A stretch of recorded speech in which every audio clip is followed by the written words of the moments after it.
نے یہ سمجھا کہ سورج کھڑا ہوا ہے، کبھی ہم نے سمجھا سورج چلتا ہے زمین کھڑی ہوئی ہے۔ یہ ہمارے علم کے ادوار تھے، یا یوں کہیے علم کے نہیں جہالت کے ادوار تھے۔ لیکن آج علم انسانی یہاں تک پہنچ گیا کہ کوئی شے کھڑی نہیں ہے، ہر شے تیر رہی ہے۔ اب معلوم ہوا قرآن مجید میں ایک سے زائد جگہ پر آیا کل فی فلک یسبحون، ہر شے اپنے مدار کے اندر اپنی سطح کے اوپر تیر رہی۔ اسی طریقے سے وقت آئے گا کہ جب کہ ہمیں معلوم ہوگا کہ یہ بات تھی جو آج ہمیں معلوم ہوئی، جو قرآن 7 آسمانوں کے حوالے سے بار بار کہتا ہے۔ تو جہاں سائنس جو ہے وہ ہمیں قرآن مجید سے ٹکراتی بھی محسوس ہو، وہاں ہمارا معاملہ یہ ہوگا کہ ہم قرآن پر ایمان کو محکم رکھیں گے۔ ہم سمجھیں گے یہ آیت متشابہات میں سے ہے، اس کا مفہوم ابھی ہم نہیں سمجھ سکتے، لیکن ہمارا ایمان آمنا بہ کل من عند ربنا، یہ پورا قرآن متشابہات ہوں یا محکمات ہوں ہمارے رب کی طرف سے ہے، ہم سب پر ایمان رکھتے ہیں۔ اور لیکن جہاں جہاں وہ تطبیق ہوتی چلی جا رہی ہے، انسانی علم نے جو بھی آگے ایڈوانس کیا ہے، آگے بڑھا ہے علم، اور واقعہ یہ ہے کہ آدمی کو چکر آتا ہے، کروڑوں میل کا سفر کر کے آپ کا ایک راکٹ جا رہا ہے اور سیکنڈوں کا فرق بھی نہیں پڑتا۔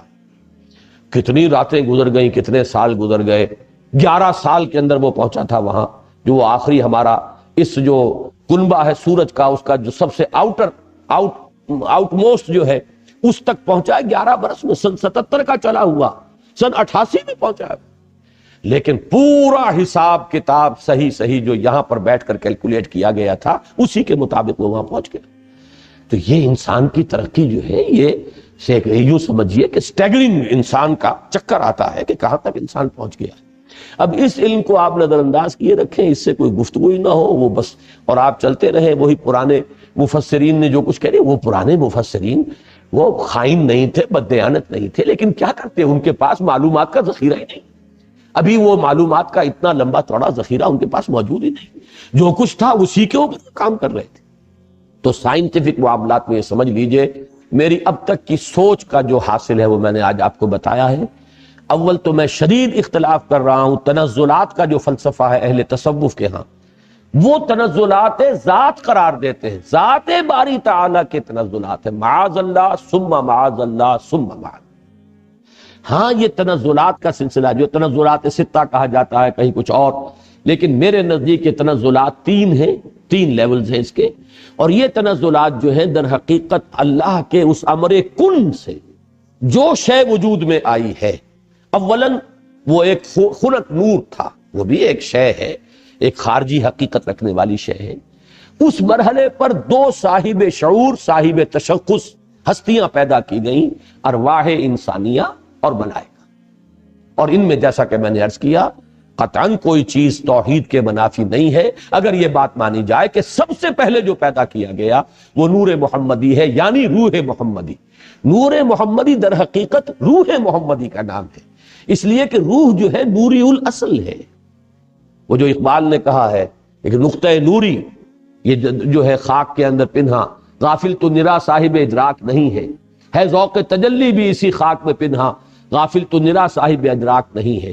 تو یہ جو ہمارا شعور ہے میں در حقیقت اس روح کی بنیاد پر ہے، اور وہ روح جو ہے نوری الاصل ہے، میری بھی آپ کی بھی، اگرچہ وہ نور محمد الرسول اللہ صلی اللہ علیہ وسلم کی روح کا جو معاملہ ہے، ہم ویسے اگر کہیں گے تو کہاں ہم اور کہاں وہ، زمین و آسمان کا فرق ہے۔ ہمارا وہ نور جو ہے ہمارے نفس کی ظلمانیت کے اندر گم ہو گیا، اور وہاں وہ جو نور ہے وہ اپنے نفس کے اوپر ایسے غالب ہے کہ حضور نے جیسے کہ فرمایا کہ شیطان تو میرے ساتھ بھی ہے لیکن میں نے اسے مسلمان بنا لیا، جبکہ ہمارا شیطان ہم پر حاوی ہے۔ ہمارا وہ ٹمٹماتا ہوا چراغ جو ہے کبھی کبھی اس کی ہمیں کوئی رمق جو ہے وہ کبھی محسوس ہوتی ہے۔ یہ بڑا پیارا جملہ ہے ابن سینا کا، بڑا پیارا جملہ ہے، ظاہر بات ہے فلسفی تھے اور ان کی بہت سی باتوں سے ہمیں اختلاف ہے، لیکن یہ کہ بہت سی باتیں ان کی بڑی بلند بھی ہیں۔ یہ جملہ نوٹ کرایا تھا ہمیں مولانا منتخب الحق صاحب مرحوم نے، جو ایک مرتبہ ہمارے یہاں محاضرات میں بھی آئے تھے، میرے استاد تھے جب میں ایم اے اسلامیات کر رہا تھا کراچی۔ تو ان کا جملہ تھا، پورا تو مجھے اب یاد نہیں ہے، کہ اگر تم یہ چاہتے ہو کہ تمہیں بھی انوار ربانی سے کوئی حصہ ملے، فجاہد فی خلواتک، تو اپنی خلوتوں میں تنہائیوں میں مجاہدہ کرو، مراقبہ کرو، ارتکاز توجہ کرو، فلعل شعشعۃ تلمع لک، ہو سکتا ہے کبھی کوئی ایک کرن چمک اٹھے، کبھی اللہ تعالیٰ کی تجلی کا کوئی ایک ہمیں بھی حصہ مل جائے، بڑی ریاضت ہے۔ اور وہاں محمد الرسول اللہ صلی اللہ علیہ وسلم کی نور کی روح جو ہے وہ ہر وقت متجلی ہے انوار الہیہ کے ساتھ، یہ دوسری بات ہے۔ لیکن اپنی اصل کے اعتبار سے تمام انسان کی ارواح جو ہے نوری الاصل ہے، اسی نور سے پیدا ہوئی ہیں، لیکن سب سے پہلے نور محمدی یا روح محمدی صلی اللہ علیہ وسلم کو پیدا کیا گیا، ساتھ ہی ملائکہ ہے۔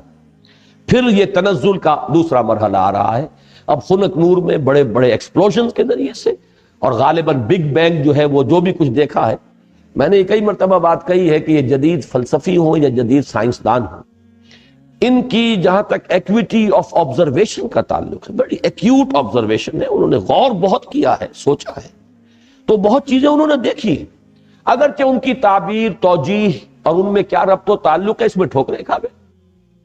فرائیڈ کی عظمت کا میں قائل ہوں کہ اس نے انسانی شخصیت کے 3 لیول معین کر لیا، آبزرو کیا ہے کہ انسان کے اندر 3 لیولز ہیں۔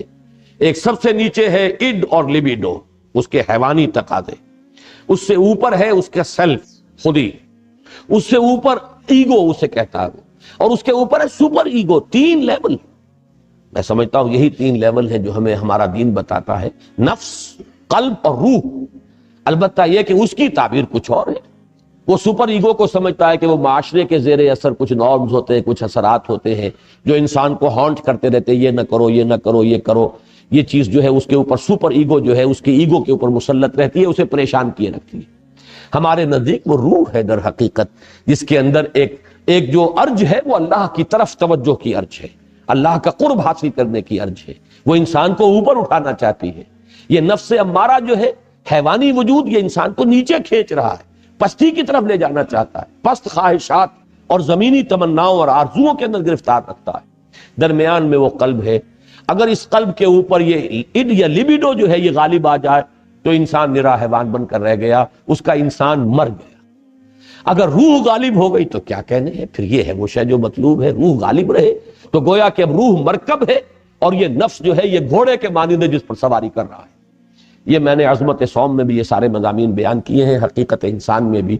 بہرحال یہ ہے جنات کے بارے میں جو میرا تصور ہے، اور چونکہ ان میں روح نہیں ہے، میں جو بات عرض کر رہا تھا وہ رہ گئی تھی، پھر دوبارہ یاد آ گئی۔ میں نے جو 3 لیولز معین کیے ان میں سے پہلا لیول جو ہے نور، ملائکہ، ارواح، یہ عالم امر ہے، اور 2 لیول نار والا، ناری کروں کا، اور یہ خاک اور زمین کا، اور زمینی حیوانات اور زمینی نباتات، اور انہی میں سے ایک انسان، یہ عالم خلق ہے۔ عالم امر میں ٹائم ایلیمنٹ ہے ہی نہیں، روح کو کوئی وقت درکار نہیں ہے، یہاں سے کروڑوں میل جانے کے لیے کوئی وقت درکار نہیں، نہ روح کو نہ فرشتے کو کوئی وقت درکار نہیں۔ یہ عالم امر ہے، اس کی شان یہ بیان ہوئی ہے، انما امرہ اذا اراد شیئا فانما یقول له کن فیکون، نو ٹائم ایلیمنٹ whatsoever۔ اور یہی عالم امر ہے جس میں کہ فرشتے اور روح انسانی کا ایسا ربط ہوتا ہے، فرشتہ وحی لاتا ہے تو روح ہے در حقیقت نبی کی اور رسول کی جو اسے ریسیو کرتی ہے۔ جیسے کہ آپ کو معلوم ہے کہ آپ کی فضا کے اندر اس وقت جو بھی ٹرانسمیشن ہو رہی ہے ریڈیو کی، ٹیلی ویژن کی، وہ تو فضا میں موجود ہے۔ آپ کے پاس بھی تو ایک آلہ ہونا چاہیے جو اسے کیچ کرے۔ آپ کے ریڈیو ہے، ریڈیو میں والوز لگے، وہ اسے کیچ کر رہے ہیں۔ ٹیلی ویژن ہے، اس میں وہ میکینزم ہے جو کیچ کر رہا ہے، فضا میں تو ہے۔ تو 2 چیزیں ملتی ہیں۔ تو ملائکہ کی طرف سے لائے جانے والے پیغامات، ان کو کیچ کرنے والا انسان میں جو حصہ ہے وہ روح ہے، وہ یہ انسان کے یہ جسمانی وجود نہیں ہے، یہ آنکھیں نہیں ہے، یہ کان نہیں ہے، بلکہ براہ راست قلب جو مسکن ہے روح کا، وہ ہے محبت وحی۔ فَإِنَّهُ نَزَّلَهُ عَلَىٰ قَلْبِكَ، اے نبی جبریل نے تو اس کو نازل کیا آپ کے قلب پر۔ یہ در حقیقت محبت وحی جو ہے وہ یہ کان نہیں ہے، کان سے نہیں سنتے تھے حضور وحی کی آواز، وہ تو در حقیقت براہ راست بغیر آنکھوں یا کان یا حواس ظاہری کے کوئی وساطت کے براہ راست قلب کے اوپر نزول ہوتا ہے۔ اور یہی وہ شے ہے جو جنات میں نہیں ہے، لہذا جنات میں کوئی وحی نہیں، جنات میں کوئی نبوت و رسالت نہیں، جنات بھی انسانوں میں جو انبیاء اور رسول آتے رہے انہی کے تابع ہیں۔ اس معاملے میں جیسا کہ میں نے عرض کیا، الحمدللہ کہ ہمارا جو ہے سلف سے متفقہ عقیدہ ہے، لیکن یہ کہ اس دور میں مولانا اصلاحی صاحب نے اس باب میں بھی جیسے فقہ کے معاملے میں رجم کے سلسلے میں بہت بڑی ٹھوکر کھائی ہے، اسی طریقے سے اس معاملے میں بھی بہت بڑی ٹھوکر کھائی ہے۔ اللہ تعالیٰ انہیں اپنی رائے پر نظر ثانی کرنے کی اور اس سے رجوع کرنے کی توفیق عطا فرمائے۔ اب یہ ہے وہ فلسفہ جنات کا۔ اس میں ایک بات کہ جو ان دونوں مقامات کے سمجھنے کے لیے، اور اس سے پہلے بھی قرآن مجید میں بار بار یہ مضمون آیا ہے، اس کے حوالے سے اور جان لیجئے، وحی یا احکام و اوامر خداوندی کا نزول فرشتوں کے ذریعے ہوتا ہے۔ فرشتوں کا جبکہ وہ فرشتے وحی کو لے کر نازل ہوتے ہیں یا احکام خداوندی کو، یہ جو جنات ہیں ان میں سے کچھ اوپر جا کر تلقی کر لیتے ہیں، کچھ سان گن لے لیتے ہیں، فرشتوں کی آپس کی گفتگو سن لیتے ہیں، اس سے جو حقائق اور واقعات انہیں معلوم ہوتے ہیں وہ اس دنیا میں آ کر جو کاہن قسم کے لوگ ہیں یا عامل قسم کے لوگ، کاہن قسم کے لوگ، کہانت کا جو بازار دنیا میں چلتا رہا اور کاروبار ہوتا رہا، وہ اس اعتبار سے ہوتا تھا۔ اور آج دنیا میں جو اسپرچوئلزم کے نام سے ہو رہا ہے کہ یورپ کے اندر ایک بڑا فلسفہ ہے، بڑا فن ہے، وہ آپ کے والد کی روح کو بلوا لیں گے اور وہ والد کی روح آ کے کہے گی بھائی میں تمہارا والد ہوں، وہ یاد کرائے گی کہ میں دیکھو اس اعتبار سے پہچانو، میں اس واقعے کو، اس واقعے کو، ساری چیزیں وہ بیان کرے گا، اور لوگ سمجھتے ہیں کہ ہمارے والد کی یا والدہ کی یا دادا کی یا دادی کی روح ہم سے کلام۔ یہی شیاطین ہیں در حقیقت کہ جو دھوکہ دے رہے ہیں اور گمراہ کر رہے ہیں انسانوں کو، اور یورپ کی اسپرچوئلزم کا بھی در حقیقت پورا میکینزم انہی جنات کے حوالے سے۔ فرشتے کبھی اس کاروبار میں ملوث نہیں ہو سکتے، وہ بہت مقدس ان کی ہستی ہے اور وہ اس طرح کے معاملات سے منزہ ہیں، اعلیٰ اور عرفہ ہیں، لیکن جنات کے اندر یہ سارا دھندا موجود۔ یہ جو خبریں لینے کے لیے دور تک جاتے تھے اور سمائے دنیا تک ان کی رسائی ہے، یہ جو سب سے نیچے آسمان ہے اس تک، یہاں تک یہ پہنچ سکتے ہیں۔ اب اس کی حقیقت ابھی ہم پر منتشر نہیں، میں بھی نہیں جانتا کہ اس سے مراد کیا ہے سمائے دنیا۔ آیا ہم نظام شمسی جہاں ختم ہوتا ہے اسے سمائے دنیا کہیں؟ ہو سکتا ہے ایک توجیہ ہے کہ ایک دنیا کا یہ جو سولر سسٹم ہے اس کا ایک حد آ جائے کہ سولر سسٹم کی، شاید وہ سمائے دنیا ہو۔ پھر یہ بے شمار سولر سسٹم جس ایک وہ جو سٹار میں نے کہا ایک ستارے کے گر جو چکر لگا رہے، ہو سکتا ہے کہ اس کی جو وسعت ہے وہ دوسرا سما ہو، گیلیکسی جو ہے وہ تیسرا سما ہو، اس سے اوپر جو ہے کوئی اور وسعت، واللہ اعلم، اس میں کوئی توجیہ میں اس وقت نہیں کر سکتا، صرف ایک امکان پیش نظر ہے کہ شاید یہ سولر سسٹم کی جو حدیں ہیں وہ ممکن ہے کہ وہ سمائے دنیا ہو اور وہاں تک ان جنات کی رسائی ہو جاتی ہے، اور وہاں سے یہ خبریں لاتے ہیں، اس میں جھوٹی سچی اپنی طرف سے ملاتے ہیں، کچھ نہ کچھ پیش گوئیاں جو ہے وہ صحیح ہو جاتی ہے، کاہن نے کہا یہ ہوگا اور وہ ہو جاتا ہے، اس سے ان کا دھندا چلتا ہے، کاروبار چلتا ہے، اسی سے وہ لوگوں کو گمراہ کرتے ہیں۔ لیکن یہ بات اہم ہے قرآن کو سمجھنے کے لیے، اس کا بہت اہم تھیم ہے۔ جب بھی کبھی اللہ کسی نبی یا رسول کو مبعوث فرماتا تھا کہہ رہا ہوں، ہے نہیں، اس لیے کہ سلسلہ بند ہو چکا، میں ہمیشہ اب محتاط ہوتا ہوں کہ اس میں ہے کا لفظ ہی استعمال نہ کیا جائے، اس لیے کہ وہ دروازہ بند ہو چکا۔ جب بھی اللہ کسی نبی یا رسول کو مبعوث فرماتا تھا اور فرشتے وہی لے کر نازل ہوتے تھے، اس زمانے میں آسمانوں پر زبردست پہرے بٹھا دیے جاتے تھے سمائے دنیا پر کہ کوئی جنات اس کی سان گن نہ لے جائیں۔ اب آپ اس کا اندازہ کیجئے، اگر کہیں وہ لے اڑے وہاں سے اور آ کر اپنے کسی کاہن کو بتا دیں کہ اب محمد پر یہ وحی آنے والی ہے صلی اللہ علیہ وسلم، تو نتیجہ کیا نکلے گا؟ وہ پہلے سے بتائے گا کہ دیکھنا کل یہ بیان کریں گے محمد کی یہ وحی مجھ پر نازل ہوئی ہے، تو سارا کا سارا معاملہ چوپٹ ہو جائے گا۔ پھر یہ کہ حضور صلی اللہ علیہ وسلم یا اس نبی یا رسول کی جو حیثیت ہے وہ ختم ہو جاتی ہے۔ لہذا نزول وحی کے دور میں بہت سخت پہرے بٹھائے جاتے تھے کہ یہ جنات جو ہے کہیں سے سان گن نہ لے لیں، بلکہ یہ کہ شہاب ثاقب مارے جاتے تھے ان پر اگر یہ قریب آتے تھے۔ یہ ہے جو قرآن مجید میں بہت جگہوں پر یہ فینومینن جو ہے اس کا ذکر ہے، اور اس سورہ مبارکہ میں بھی اس کا ذکر جو ہے بڑی تفصیل کے ساتھ آئے گا۔ اس وقت جو ہے پہرے بٹھا دیے جاتے تھے، اور یہاں تک اس سورہ مبارکہ کے آخر میں تو آیا ہے کہ اللہ تعالیٰ جب بھی کسی رسول کو بھیجتا ہے تو اللہ تعالیٰ اس کے لیے پہرے بھیجتا ہے۔ یہ آخری آیت میں آپ کو سنا رہا ہوں، اس کی آخری آیات کے قریب ہے، إِلَّا مَنِ ارْتَضَىٰ مِن رَسُولٍ فَإِنَّهُ يَسْلُكُ مِن بَيْنِ يَدَيْهِ وَمِن خَلْفِهِ رَصَدًا۔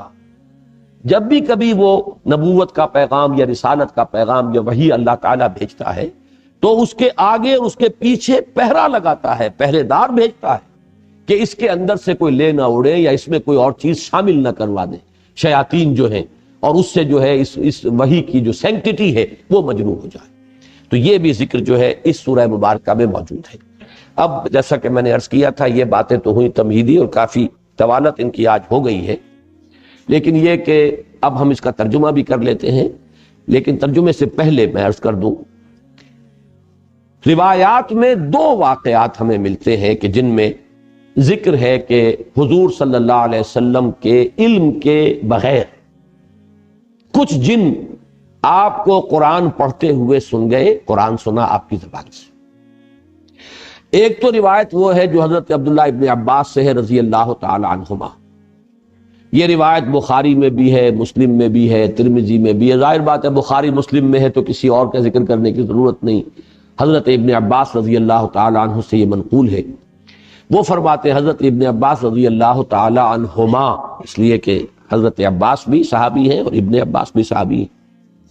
وہ فرماتے ہیں کہ حضور صلی اللہ علیہ وسلم کچھ صحابہ کے ساتھ عکاظ کا میلہ جو ہوتا تھا، بازار لگتا تھا، وہاں تشریف لے جا رہے تھے۔ راستے میں وادی نخلہ پر آپ کا پڑا ہوا، رات آپ نے وہاں بسر کی۔ فجر کی نماز آپ پڑھا رہے تھے اپنے ساتھیوں کو اور اس میں آپ نے قرآن مجید کی تلاوت کی، تو وہاں سے جنوں کا گزر ہوا، انہوں نے پورے اطمینان کے ساتھ وہاں قرآن سنا۔ ایک واقعہ تو یہ ہے، اور یہ جہاں تک تعلق ہے اس کے یعنی ثقہ ہونے کا اس روایت کا، تو ظاہر بات ہے کہ یہ صحیحین کی روایت ہے، اس کے بارے میں شک جو ہے وہ کی گنجائش نہیں ہے۔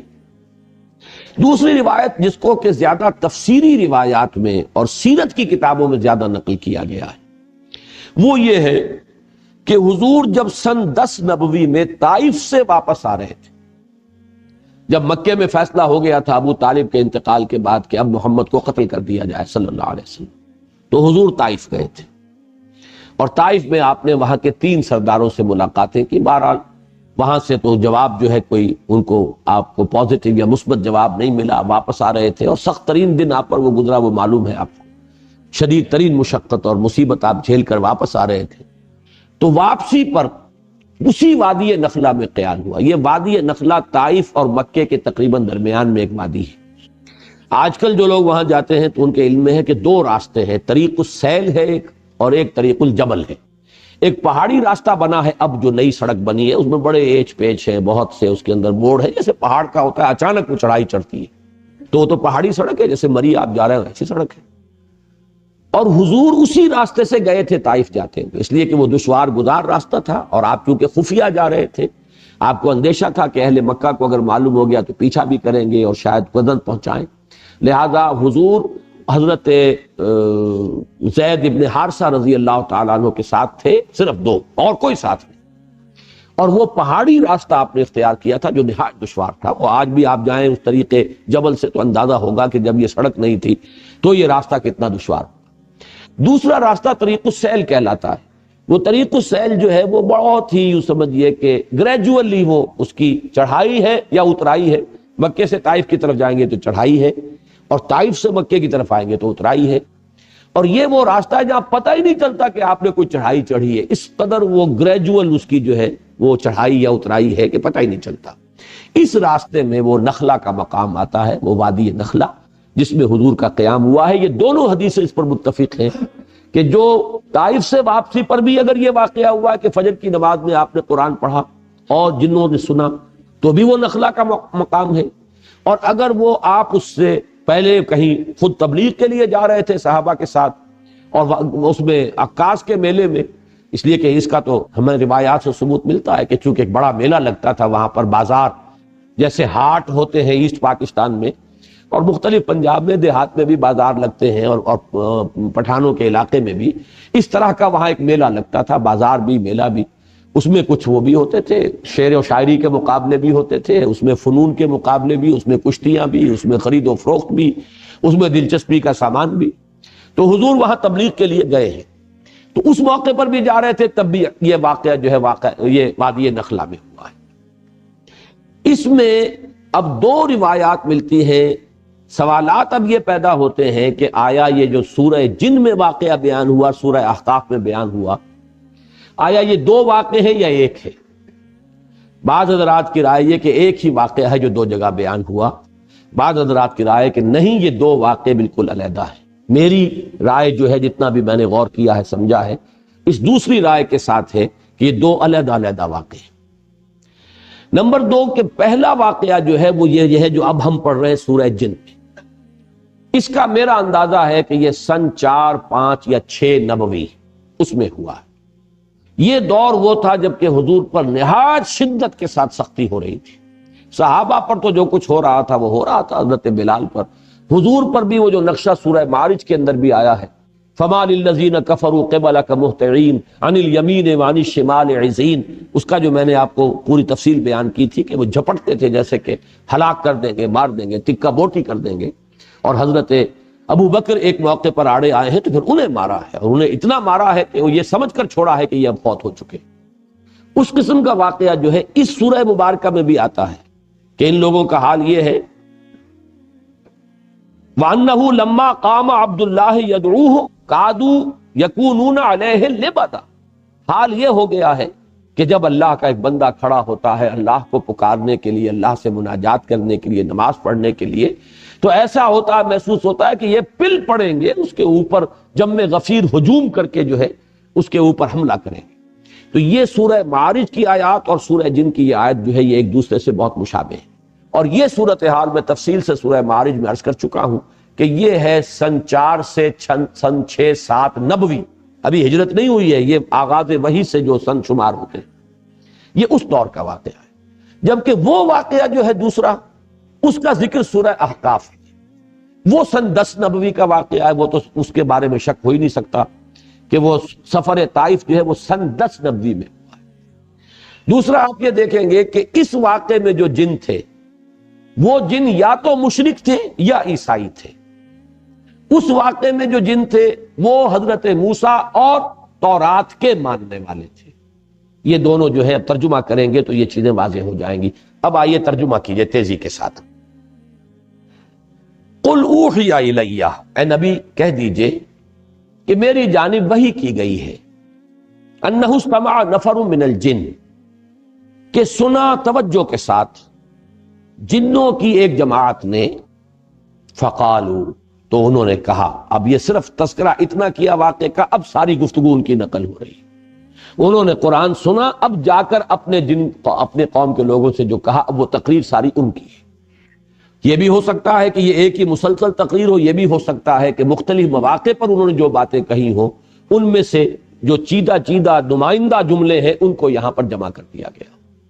بلکہ یہ دوسری بات مجھے اسلوب سے زیادہ مقاربت رکھنے والی اور اس سے زیادہ قرین معلوم ہوتی ہے۔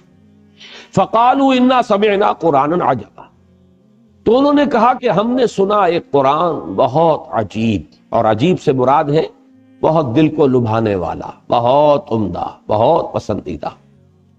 یہدی الی الرشد، وہ رہنمائی کرتا ہے اس شے کی طرف کہ جو کامیابی اور فوز اور فلاح کی طرف لے جانے والی ہے۔ فآمنا بہ، تو ہم تو اس پر ایمان لے آئے، ہم نے اس کی تصدیق کی۔ ولن نشرک بربنا احدا، اور ہم ہرگز اب شریک نہیں کریں گے اپنے رب کے ساتھ کسی بھی شے کو، کسی بھی ہستی کو۔ معلوم ہوا کہ یہ مشرک تھے پہلے، اور مشرک دو ہی طرح کے تھے، یا مشرک وہ، یا مشرکین وہ عیسائی تھے جنہوں نے حضرت مسیح کو خدا کا بیٹا بنایا۔ یہ بھی آگے آ جائے گا۔ اس کی شرح کر رہے ہیں کہ اب ہم شرک نہیں کریں گے، ہم تائب ہو گئے ہیں۔ وَأَنَّهُ تَعَالَى جَدُّ رَبِّنَا، اور ہمیں تو یہ بات معلوم ہوئی، ہم پر یہ حقیقت منکشف ہو گئی کہ ہمارے رب کی شان تو بہت بلند ہے، بہت اعلیٰ ہے، بہت عرفہ ہے۔ مَتَّخَذَ صَاحِبَةً وَلَا وَلَدًا، اس نے نہ کسی کو اپنی جورو بنایا نہ کسی کو بیٹا بنایا۔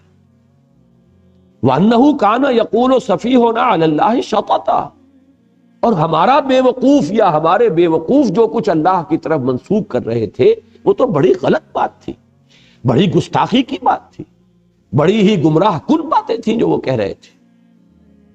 وَأَنَّا ظَنَنَّا، اور ہم یہ سمجھتے رہے، اس گمان میں رہے، اس حسن ظن میں مبتلا رہے، لَن تَقُولَ الْإِنسُ وَالْجِنُّ عَلَى اللَّهِ كَذِبًا، کہ جن اور انسان اللہ کی طرف تو کوئی غلط جھوٹ منسوب نہیں کریں گے۔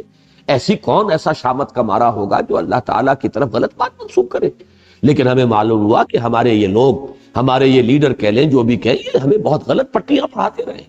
ہم اس گمان میں رہے انا ظننا ان لن تقول الانس والجن علی اللہ کذبا، اللہ کی طرف غلط بات جڑنا.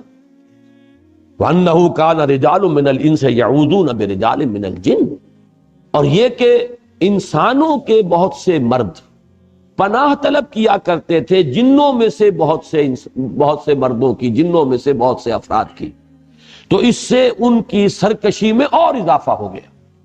یہ میں بعد میں تفصیل سے عرض کروں گا، بلکہ یہاں تھوڑی سی وضاحت ہو ہی جائے چونکہ جنات کے بارے میں بیان کر چکا ہوں.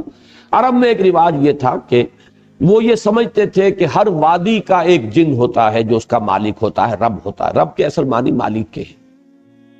لہذا جب بھی کبھی ان کا قافلہ کہیں رات کو قیام کرتا تھا کسی وادی میں، تو پکار کر کہتے تھے کہ ہم اس وادی کے رب یا اس وادی کے جن کی پناہ میں آتے ہیں، ہم اس کی پناہ طلب کرتے ہیں.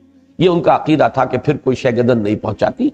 اور اس اعتبار سے کہا جا رہا ہے کہ یہ انسان جو ہے اشرف المخلوقات ہو کر، مسجود ملائک ہو کر، یہ جنوں کی پناہ طلب کیا کرتے تھے. اس سے ان کی سرکشی میں اور گمراہی میں اور اضافہ ہو گیا. وَأَنَّهُمْ ظَنُّوا كَمَا ظَنَنْتُمْ، اور انہوں نے بھی یہی گمان کیا تھا جیسے کہ تم نے گمان کیا ہے.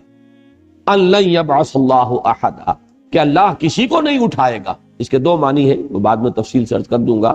یعنی بعث بعد الموت، کوئی موت اور کوئی بعث بعد الموت نہیں ہے، موت کے بعد جی اٹھنا نہیں ہے، یا نہیں بھیجے گا، نہیں اٹھائے گا اللہ کسی نبی یا رسول کو. أَن لَن يَبْعَثَ اللَّهُ أَحَدًا وَأَنَّا لَمَسْنَا السَّمَاءَ فَوَجَدْنَاهَا مُلِئَتْ حَرَسًا شَدِيدًا وَشُهُبًا، اور ہم نے آسمان کو ٹٹولا تھا. یہ وہی جو خبریں لینے کے لیے جایا کرتے تھے، تو ہم نے آسمان کو ٹٹولا تھا، سانگن لینے کی کوشش کی تھی، تو ہم نے پایا تھا اسے کہ اسے بھر دیا گیا. مُلِئَتْ، ملیان کہتے ہیں کوئی شے جو بالکل بھری ہوئی ہو، تو مُلِئَتْ حَرَسًا، کہ پہروں سے، پہرے داروں سے بھر دی گئی ہے. شدیداً، بڑا شدید پہرا لگا دیا گیا ہے. وشہبا، اور یہ جو شہاب ثاقب ہیں ان کا بڑا سٹاک جمع کر لیا گیا. میزائل کھڑے ہوئے وہاں پہ کہ اب اگر کوئی جائے گا تو پھر اس کا پیچھا جو ہے وہ میزائل کرے گا، وہ شہاب ثاقب. وَأَنَّا كُنَّا نَقْعُدُ مِنْهَا مَقَاعِدَ لِلسَّمْعِ، اور ہم تو بیٹھا کرتے تھے وہاں اپنے مورچوں میں سننے کے لیے. مقعد کہتے ہیں بیٹھنے کی جگہ. یہ سورہ آل عمران میں یہ لفظ آیا ہے، اِسْتُبَوِّئُ الْمُؤْمِنِينَ مَقَاعِدَ لِلْقِتَالِ. اے نبی وَإِذْ غَدَوْتَ مِنْ أَهْلِكَ، جب آپ اپنے گھر سے نکلے تھے صبح کے وقت، اہل ایمان کو مورچوں میں بٹھا رہے تھے، مورچہ بند کر رہے تھے. تو ان کی بھی کوئی جگہ ایسی تھی جہاں یہ طاق میں بیٹھتے تھے، اور وہ وہاں پر بیٹھ کر پھر وہ ملائکہ کی باتیں سنتے تھے، اور اس سے جو چیزیں ملتی تھی آ کر وہ ان اپنے جو ان کے کلائنٹس تھے یہاں انسانوں میں سے جو کاہن وغیرہ، ان کے وہ کانوں میں پھونکے مارتے تھے. اس سے ان کا دھندا چلتا تھا. تو ہم بیٹھا کرتے تھے اس آسمان میں، اپنے مورچوں میں، اپنی جگہوں پر، کمین گاہوں میں. کمین گاہ کا لفظ زیادہ مناسب ہوگا مورچے سے. اپنی کمین گاہوں میں ہم بیٹھا کرتے تھے. فَمَن يَسْتَمِعِ الْآنَ يَجِدْ لَهُ شِهَابًا رَصَدًا، تو جو کوئی اب سننے کی کوشش کرے گا وہ اپنی گھات میں پائے گا ایک شہاب. رصد کہتے ہیں گھات میں ہونا کسی کا. ان ربک لبالمرصاد، تیرا رب جو ہے گھات میں ہے، وہ پکڑ اس کی طرف سے گرفت آیا چاہتی ہے. تو وہ دیکھے گا شہاب ثاقب کے گویا کہ وہ تیار ہے بالکل اس کا پیچھا کرنے کے لیے. وَأَنَّا لَا نَدْرِي أَشَرٌّ أُرِيدَ بِمَنْ فِي الْأَرْضِ أَمْ أَرَادَ بِهِمْ رَبُّهُمْ رَشَدًا، اور یہ کہ ہمیں یہ معلوم نہیں ہے، ہم یہ نہیں جانتے کہ آیا زمین والوں کے ساتھ، جو زمین میں بس رہے ہیں، ان کے ساتھ کسی شر کا ارادہ کیا گیا ہے. ام اراد بہم ربہم رشدا، یا ان کے رب نے ان زمین والوں کے ساتھ، انسانوں کے ساتھ کسی بھلائی کا، خیر کا، رشد کا ارادہ فرمایا. یہ ہم نہیں جانتے کہ نتیجہ اس کا کیا نکلے گا. وَأَنَّا مِنَّا الصَّالِحُونَ وَمِنَّا دُونَ ذَلِكَ، اب وہ آپس میں گفتگو کر رہے ہیں. دیکھیں ہم میں بھی کچھ صالح بھی ہیں یا تھے، رہے ہیں، اچھے لوگ بھی رہے ہیں جنوں میں، اور کچھ دوسری قسم کے لوگ بھی ہیں. اب یہاں اشرار کا لفظ نہیں لائے، یہ ہے حکمت تبلیغ. دون ذالک، کچھ اچھے لوگ بھی ہیں، شریف بھی ہیں، لیکن کچھ دوسری قسم کے بھی ہیں، اس سے کمتر لوگ بھی ہیں. کننا طرائق قددا، ہم تو بہت سے طریقوں میں بٹے ہوئے تھے، بہت سے فرقوں میں تقسیم ہو گئے تھے، طرح طرح کا، ہر ایک کا اپنا. کل حزب بما لدیہم فرحون، ہم نے بھی اپنے مشرب اور مسلک بنا لیے تھے. وَأَنَّا ظَنَنَّا، اور ہم نے یہ بات اچھی طرح جان لی، پورا یقین ہمیں ہو گیا. لن نعجز اللہ فی الارض، کہ ہم اللہ کو نہ تو زمین کے اندر ہرا سکیں گے، عاجز کر سکیں گے، یعنی اللہ کی پکڑ سے اپنے آپ کو بچا سکیں گے، وَلَن نُعْجِزَهُ حَرَبًا، نہ ہی کہیں بھاگ کر کائنات کے اندر جو ہے کہیں ہمارے لیے چھپنے کی جگہ ہے۔ وَأَنَّا لَمَّا سَمِعْنَا الْهُدَىٰ آمَنَّا بِهِ، اور ہم نے تو بھائی جب یہ ہدایت والی بات سنی ہے، یہ رہنمائی ہم نے سنی ہے، ہم تو ایمان لے آئے۔ فَمَن يُؤْمِن بِرَبِّهِ فَلَا يَخَافُ بَخْسًا وَلَا رَهَقًا، تو جو کوئی بھی اپنے رب پر ایمان لائے گا اسے کوئی خوف نہیں ہوگا، کوئی اندیشہ نہیں اسے کرنا چاہیے، نہ اس کا کہ اس پہ کوئی کمی کی جائے گی اور نہ اس کا کہ اس پر کوئی زیادتی کی جائے گی۔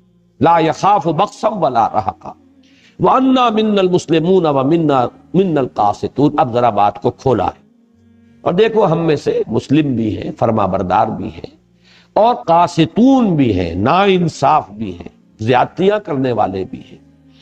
فمن اسلم، تو جو اسلام لایا، جس نے کہ اطاعت قبول کی، فاولئک تحروا رشدا، تو انہوں نے تو رشد اور ہدایت اور کامیابی اور سعادت جو ہے اس کو حاصل کر لیا، اندازہ کر کے اس کا پتہ چلا لیا۔ واما القاسطون فکانوا لجہنم حطبا، اور یہ بھی جان لو کہ جو ظالم ہیں، ظلم کرنے والے ہیں، زیادتی کرنے والے ہیں، تو وہ تو پھر جہنم کا ایندھن بن کر رہے ہیں۔ یہ ہے وہ 15 آیات، یہ ہے ان کا کلام کہ جو انہوں نے اپنی قوم سے کیا ہے۔ اب ذرا آ جائیے، میں چاہتا ہوں کہ وہ بہت مختصر ہے، دوسرا مقام جو ہے سورہ احقاف کا، اس میں صرف 4 آیتیں ہیں۔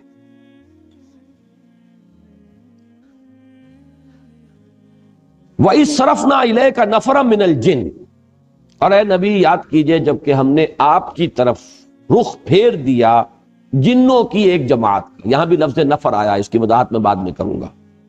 جنوں کی ایک جماعت، ایک گروہ کو آپ کی طرف پھیر دیا، آپ کی طرف رخ کر دیا۔ یستمعون القرآن، وہ پوری توجہ کے ساتھ قرآن سنتے رہے۔ فلما حضروہ، تو جب وہ وہاں موجود تھے، سن رہے تھے، قالوا انصتوا، انہوں نے ایک دوسرے سے کہا خاموش ہو جاؤ، پوری توجہ سے سنو۔ اب دیکھیں یہ وہی 2 الفاظ ہیں جو قرآن میں آئے، اذا قرئ القرآن فاستمعوا له وانصتوا، جب قرآن پڑھا جا رہا ہو تو پوری توجہ کے ساتھ کان لگا کر اسے سنو اور خود خاموش رہو، انصتوا۔ وہی انہوں نے آپس میں کہا کہ چپ ہو جاؤ، خاموش ہو جاؤ، توجہ سے سنو، بہت اعلیٰ کوئی کلام ہے جو اس وقت یہ صاحب جو ہیں یہ پڑھ رہے ہیں۔ فلما حضروہ قالوا انصتوا فلما قضی، جب وہ قرات پوری ہو گئی، ختم ہو گئی، فجر کی نماز تھی، حضور نے نماز ختم کر لی، ولوا الی قومہم، تو وہ اب چلے گئے پیٹھ موڑ کر اپنی قوم کی طرف، منذرین، انہیں بھی خبردار کرنے کے لیے۔ قالو، اور وہ خبردار کرنا کیا تھا؟ کہا انہوں نے یا قومنا، اے ہماری قوم، انا سمعنا کتابا انزل من بعد موسیٰ، ہم نے سنی ہے ایک کتاب جو نازل کی گئی ہے موسیٰ کے بعد، یعنی تورات کے بعد، مصدقا لما بین یدیہ، اور وہ تصدیق کرتے ہوئے آئی ہے اس کی کہ جو اس کے سامنے موجود ہے، یعنی تورات کی تصدیق کرتے ہوئے آئی ہے، تورات کی تکذیب نہیں کرتی، تصدیق کرتی ہے۔ یہدی الی الحق، اور وہ تو حق کی طرف رہنمائی کر رہی ہے، صحیح راستہ دکھانے والی ہے، ہدایت جو ہے دینے والی ہے، وَإِلَىٰ طَرِيقٍ مُسْتَقِيمٍ، سیدھے راہ کی طرف رہنمائی فرمانے والی ہے۔ یا قومنا اجیبوا داعی اللہ، اے ہماری قوم لبیک کہو اللہ کی طرف بلانے والے کی پکار پر، لبیک کہو، لبکو، فوراً تصدیق کرو، فوراً ایمان لاؤ۔ یغفر لکم من ذنوبکم، اللہ تعالیٰ بخش دے گا تمہارے گناہوں میں سے، یہ بات سورہ نوح میں آ چکی ہے، من ذنوبکم، یعنی جو ایمان لانے سے پہلے کے گناہ ہیں وہ سب معاف ہو جائیں، اس کے بعد کا معاملہ جو ہے وہ ایک نیا حساب کتاب ہے، وہ شروع ہوگا۔ وَيُجِرْكُم مِّنْ عَذَابٍ أَلِيمٍ، اور تمہیں چھٹکارا دے دے گا دردناک عذاب سے، اگر تم ایمان لاؤ گے اس کتاب پر اور اس داعی اللہ کی دعوت جو ہے اس کی پکار پر لبیک کہو گے۔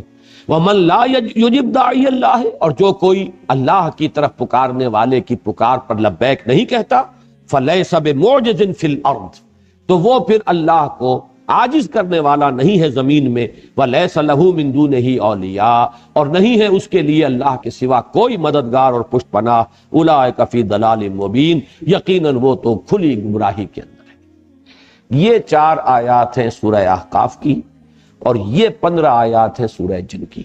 پھر ذہن میں تازہ کر لیجئے، پہلا سوال یہ ہے، آیا یہ دونوں ایک ہی واقعے کی دو تفصیلیں ہیں یا یہ دو علیحدہ واقعے ہیں؟ میری رائے یہ ہے کہ یہ دو علیحدہ واقعے۔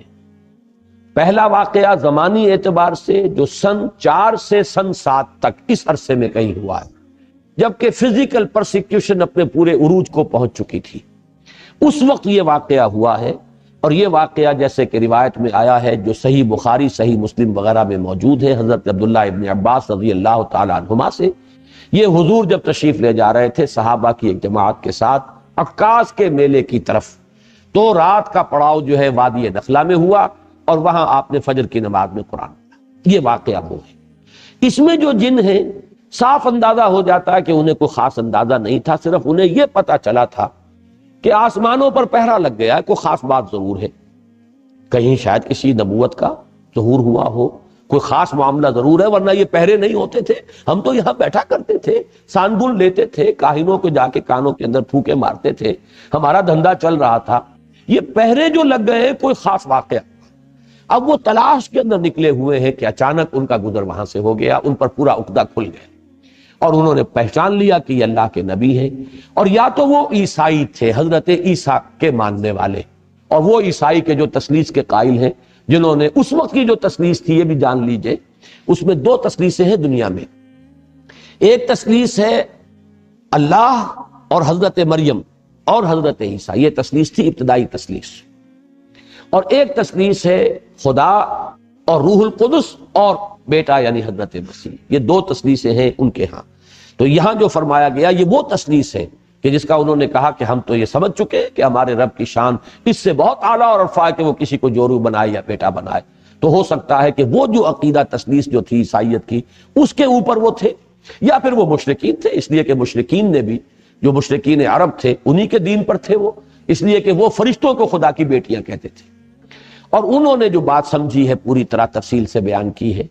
جبکہ یہ جو دوسرا واقعہ ہے یہ سن 10 نبوی کا ہے، جبکہ حضور طائف سے واپس تشریف لے جا رہے تھے، طریق السیل سے جا رہے تھے، وادی نخلا میں آپ نے قیام فرمایا، وہی فجر کا وقت ہے اور وہاں وہ آئے ہیں، اور وہاں آپ کو بین السطور صاف نظر آ رہا ہے کہ وہ جو جن تھے وہ کافی چیزوں سے واقف تھے، موسیٰ کے جاننے والے تھے، کتاب کے جاننے والے تھے، گویا کہ وہ اس اعتبار سے کوئی وہ زیادہ ناواقف لوگ نہیں تھے۔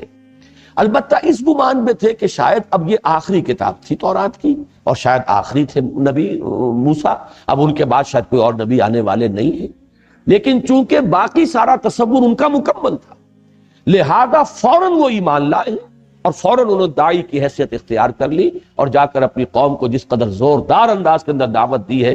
واقعہ یہ کہ انسانوں میں تو اس کی مثال اگر ملے گی تو ابو بکر صدیق کے سوا شاید کسی کی مثال نہ ملے، کہ ایک مرتبہ کلام پاک سنا ہے حضور صلی اللہ علیہ وسلم سے، ایک مرتبہ، اور داعی کی حیثیت اختیار کر لی، اپنی قوم کے سامنے جا کر کھڑے ہو گئے ہیں کہ یا قومنا اجیبوا داعی اللہ، اے ہماری قوم کے لوگوں لبکو، لبیک کہو اس اللہ کی طرف پکارنے والے کی پکار پر، قبول کرو اس کو، تصدیق کرو اس کی، ایمان لاؤ اس پر۔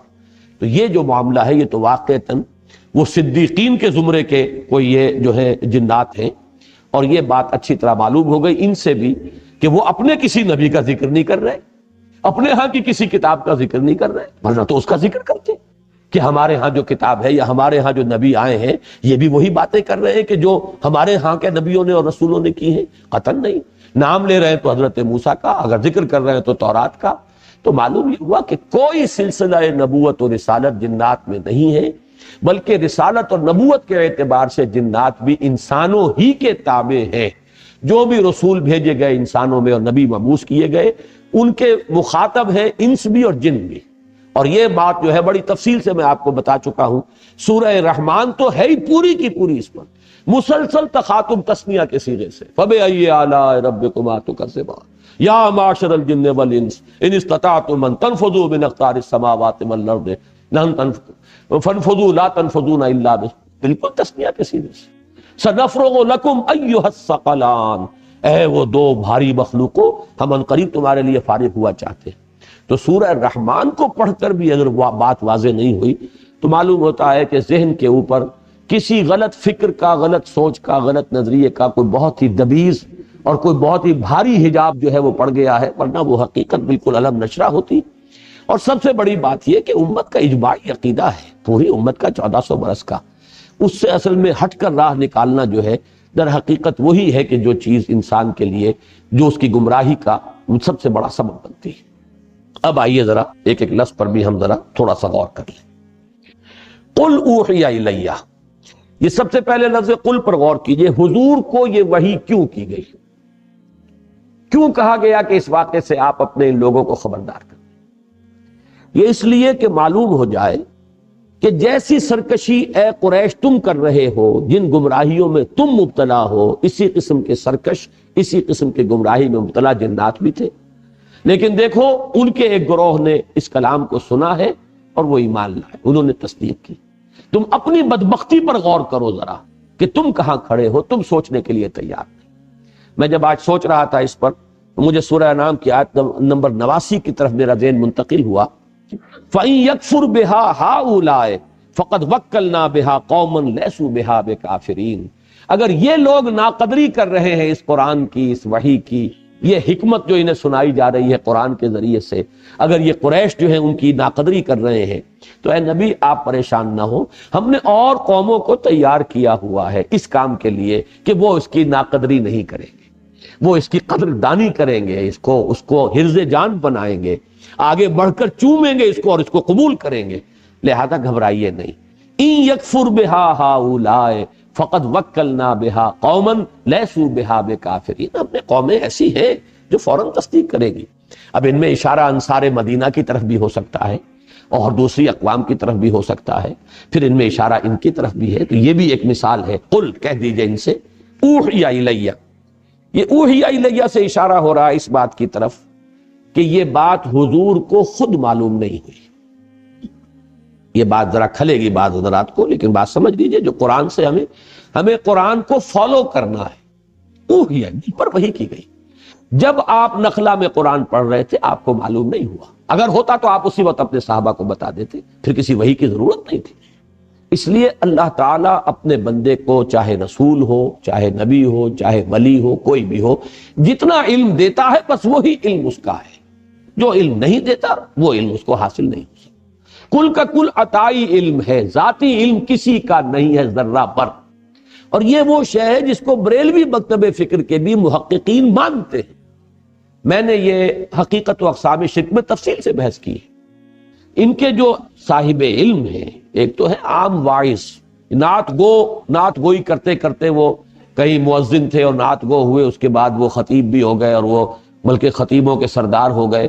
وہ جو بے پرکی ہانکتے ہیں، جیسے شیعہ ذاکر ہانکتے ہیں، ہر سال نئے ڈرامے جو ہیں تصنیف ہوتے ہیں کربلا کے واقعات کے، اور نئے ڈائیلاگز جو ہیں سنائے جاتے ہیں، ان کی بات چھوڑ دیجیے۔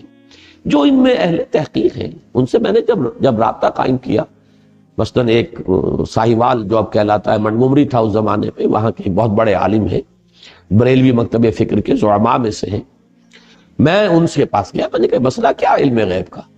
تو صاف کہا، کتابیں نکال کے دکھائی، دیکھیے ہم 3 باتیں مانتے ہیں حضور کے علم کے بارے میں۔ حضور کا علم حادث ہے، قدیم نہیں ہے۔ حضور کا علم محدود ہے، لا محدود نہیں ہے۔ حضور کا علم عطائی ہے، ذاتی نہیں ہے۔ بات ختم ہو گئی، 3 باتیں مان لیجئے تو بات ختم ہو گئی۔ اب جھگڑا کا ہے؟ باقی رہ گیا یہ کس کا علم تھا کس کا نہیں تھا، یہ ہم کون ہے فیصلہ کرنے والے؟ کیا چیز معلوم تھی کیا نہیں معلوم تھی، ہم نہیں ناپ سکتے حضور کے علم کو۔ البتہ یہاں پہ ایسے اشارے مل جاتے ہیں، اس سے بات سمجھ میں آتی ہے کہ یہ بات آپ کو از خود معلوم ہوئی ہوتی تو وحی کی ضرورت نہیں تھی، کہ آپ کے علم میں ہوتا کہ فرشتے موجود، یہ جنات آئے ہوئے ہیں اور یہ میری بات سن رہے ہیں، قرآن سن رہے ہیں، اور انہوں نے جا کر یہ بات کہی صراحت کے ساتھ۔ وہاں پر بھی یہی ہے سورہ احقاف میں کہ اللہ تعالیٰ فرما رہے ہیں ہم نے بھیج دیا تھا، ہماری مشیت کے تحت آئے تھے، از خود نہیں آئے تھے۔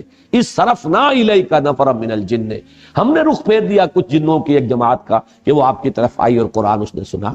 یہاں بھی فرمایا قل اوحی الی، کہہ دیجئے مجھ پر وحی کی گئی ہے، انہ استمع نفر من الجن، کہ جنوں کی ایک جماعت نے توجہ سے سنا۔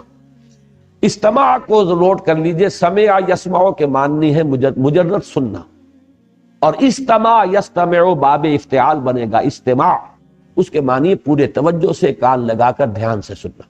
فاستمعوا له وانصتوا، نفر کی جو کے لفظ کا اطلاق ہوتا ہے عربی میں 3 سے 10 تک پر، اور روایات میں معلوم ہوتا ہے بعض میں کہ یہ 9 تھے، بعض میں 7 کا حصہ آتا ہے، واللہ عالم۔ فقالوا انا سمعنا قرانا عجبا، تو انہوں نے کہا کہ ہم نے سنا ایک قرآن، ایک پڑھی جانے والی شے، قرآن کے معنی پڑھی جانے والی شے، پر ہم نے سنی وہ عجبا۔ اب یہ عجب جو ہے یہ مصدر ہے، عجیب صفت مشبہ ہوتی ہے، عجیب، لیکن عجیب کے لفظ کو چھوڑا گیا عجبا، اور جب مصدر آتا ہے بطور صفت تو اس کے اندر بہت مبالغہ ہوتا، بہت عجیب۔ لیکن عجیب کی میں نے کئی مرتبہ وضاحت کی ہے کہ عجیب اردو میں ہم کہتے ہیں کسی شے کو جو ان یوزول ہو، غیر معمولی سی، عام حالت سے علیحدہ۔ عربی میں عجیب کے معنی ہے نہایت دل کو لبھانے والی، دل کو پسند آنے والی۔ جو آیا ہے قرآن مجید میں سورہ احزاب میں کہ حضور کو ایک موقع پر حکم دیا گیا کہ اب آپ مزید کوئی نکاح نہیں کرتے۔ وَلَوْ أَعْجَبَكَ حُسْنُهُنَّ، چاہے کسی خاتون کا حسن جو ہے آپ کو بہت ہی پسند آ جائے، دل کو لبھائے، لیکن اب نکاح کی آپ پر پابندی، آئندہ آپ کوئی اور نکاح نہیں کرے۔ تو یہ عجب جو ہے در حقیقت یہ لفظ جو ہے عجیب، تو یہ کسی عجیب و غریب شے کو نہیں کہتے بلکہ دل کو لبھانے والی، بہت پسند آنے والی۔ ہم نے سنا ایک قرآن جو بڑا ہی دل کو لبھانے والا تھا۔ یہدی الی الرشد، رشد یہاں پر آیا ہے سبیل الرشاد کے معنی میں، جیسا کہ سورہ مومن کی آیت نمبر 39 میں وہ راستہ، رشد جو ہے بڑا جامع لفظ ہے۔ آپ 4 الفاظ بار بار دیکھیں گے قرآن میں، فوز، فائزون جس سے بنا، فلاح جس سے مفلحون بنا، سعید یعنی خوشبخت، اور یہ رشید جس سے بنا ہے رشد۔ رشد، فوز، فلاح، ویسے تو اب الفاظ جب بولتے ہیں تو اس کو ہم اس طریقے سے جمع کر لیتے ہیں، ان میں سے ہر ایک کا اپنا ایک مفہوم ہے۔ تو اس میں رشد کا لفظ جو ہے اس میں بہت سی چیزیں جمع ہو جاتی ہیں، خوبی، نیکی، بھلائی، علم، سچائی، یہ تمام چیزیں جمع ہوں گی تو رشد۔ یہدی الی الرشد یعنی یہدی الی سبیل الرشاد، فآمنا بہ، تو ہم اس پر ایمان لے آئے، ولن نشرک بربنا احدا، یہ لام نون کے ساتھ جو نفی آتی ہے عربی زبان میں انتہائی تاکیدی، عزم مصمم ہے، اب ہم اپنے رب کے ساتھ کسی کو شریک نہیں کریں۔ اس میں اندازہ ہو رہا ہے کہ کس قدر انہیں پچھتاوا ہوا ہے کہ ہم کن حماقتوں میں مبتلا رہے، ہم کن گمراہیوں کے اندر جو ہے وہ ہم گرفتار رہے، کن وادیوں میں بھٹکتے رہے ہیں، ہم پر تو حقیقت منکشف ہو گئی۔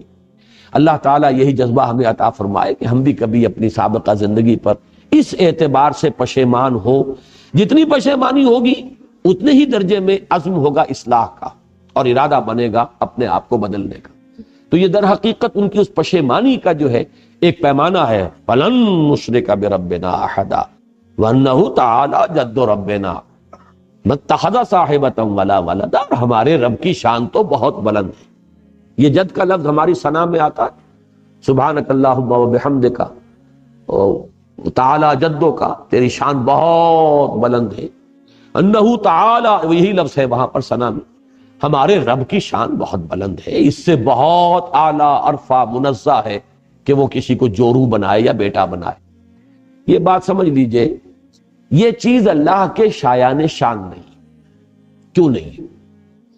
اس لیے کہ یہ شرک کی بدترین صورت ہے۔ اقسام شرک میں اس کو تفصیل سے بیان کرتا ہوں، میرے کیسٹس بہت پھیلے بھی ہیں، عام جو ہے، اور بہت پسند کیے گئے الحمدللہ۔ اس لیے کہ بدترین شرک شرک فی الذات بنتا ہے، باقی شرک فی الصفات ہے، شرک فی الحقوق ہے، شرک فی العبادت ہے، یہ شرک فی الذات ہے، سب سے زیادہ مکروہ شرک، اللہ کا سب سے زیادہ غضب اس پر بھڑکتا ہے۔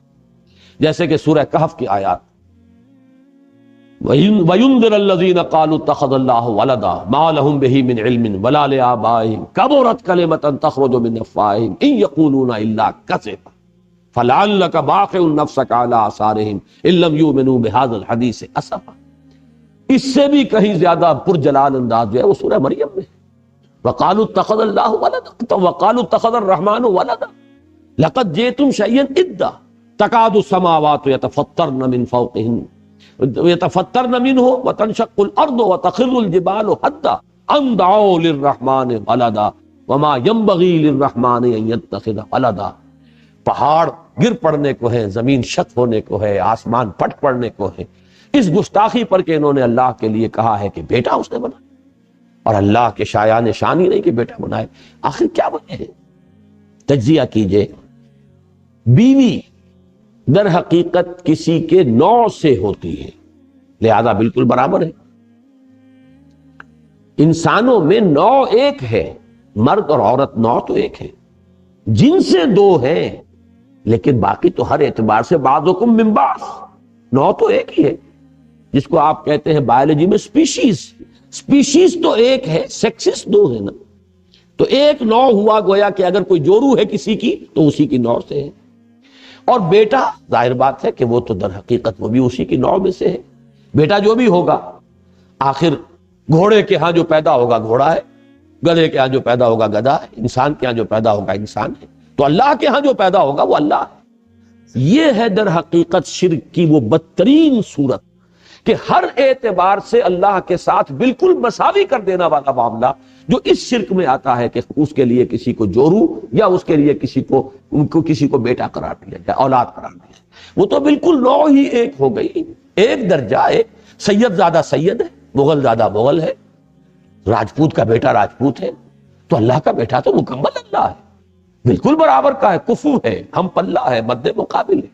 تو یہ ہے در حقیقت انہو تعالی جد ربنا، ہمارے رب کی شان بہت بلند ہے، وہ اس سے بہت اعلیٰ اور عرفہ ہے.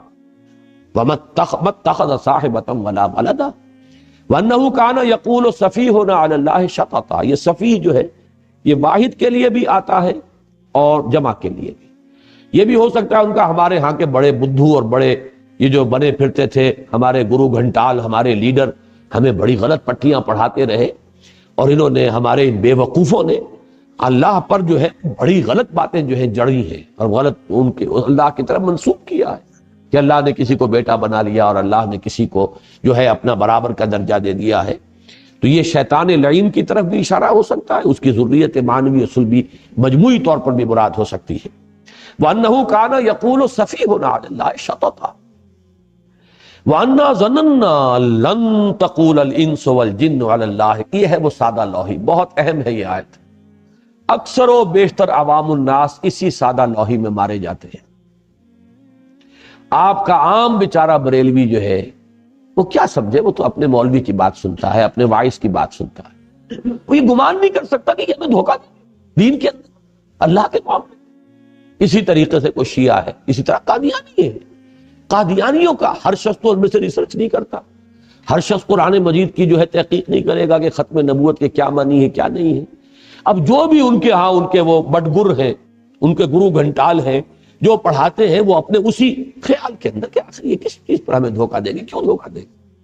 تو عوام الناس دھوکہ کھاتے ہیں اپنے رہنماؤں سے، اور اسی وجہ سے کھاتے ہیں کہ وہ یہ گمان نہیں کر سکتے کہ ہمیں دھوکہ دیں گے. کس لیے دھوکہ دیں گے؟ اللہ کے اوپر کوئی غلط بات چڑھیں گے. وَأَنَّا ظَنَنَّا أَن لَن تَقُولَ الْإِنسُ وَالْجِنُّ عَلَى اللَّهِ كَذِبًا.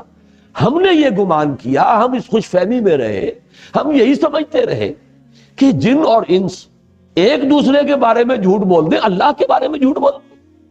وہ جس کو کہتے ہیں فارسی میں کہ بازی بازی بارش بابا ہم بازی.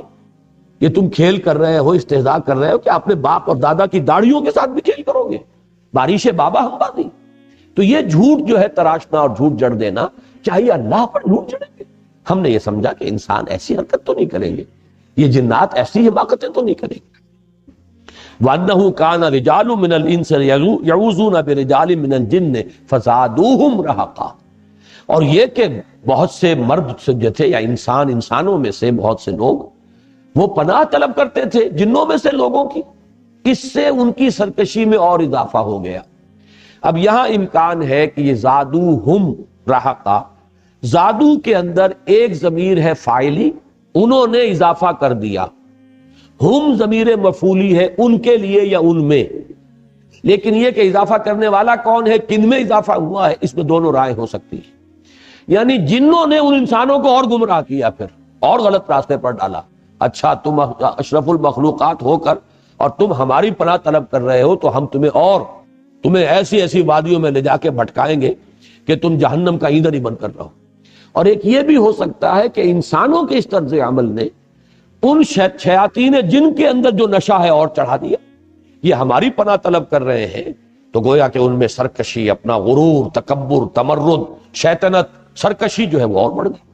تو یہ دو طرفہ ہے، زادوہم رہقا، یہ گویا کہ جس کو انگریزی میں کہتے ہیں وشس سرکل، کہ یہ ایک دوسرے کی گمراہی کے اندر اضافہ کر رہے ہیں۔